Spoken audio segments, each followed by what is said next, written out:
You can do this in a room. It's quite fun to do it just when you're sitting in a room, like a room, maybe your bedroom. You can sit there and just sort of meditate on it and think, okay, if I wanted to spend 10 minutes making this room better, what would I have to do? And you have to ask yourself that. It's not a command, it's like a genuine question.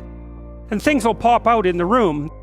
There's a stack of papers over there that's kind of bugging you, and you know that maybe a little order there would be a good thing.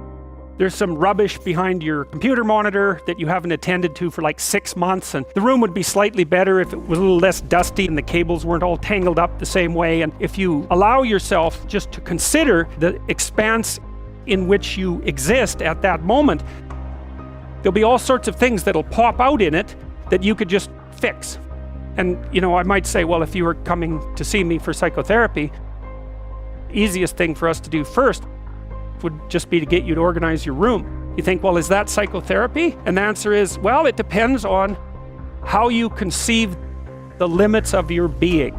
And I would say, start where you can start. If something announces itself to you, which is a strange way of thinking about it, as in need of repair, that you could repair, then, hey, fix it.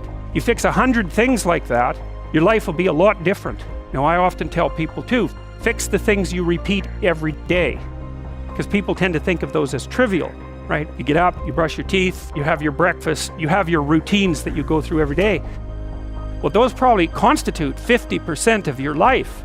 And people think, well, they're mundane, I don't need to pay attention to them. It's like, no, that's exactly wrong. The things you do every day, those are the most important things you do, hands down. All you have to do is do the arithmetic. You figure it out right away. So 100 adjustments to your broader domain of being, and there's a lot less rubbish around and a lot fewer traps for you to step into. And so that's in keeping with Jung's idea about once you've got your mind and your emotions together, and once you're acting that out, then you can extend what you're willing to consider yourself and start fixing up the things that are part of your broader extent. Sometimes you don't know how to do that. So you might say, imagine you're walking down Bloor Street and there's this guy who's alcoholic and schizophrenic and has been on the streets for 10 years, sort of stumbled towards you and, incoherently mutters something.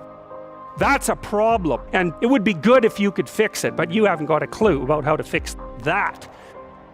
You just walk around that and go find something that you could fix, because if you muck about in that, not only is it unlikely that you'll help that person, it's very likely that you'll get hurt yourself. So, just because things announce themselves as in need of repair doesn't mean that it's you right then and there that should repair them.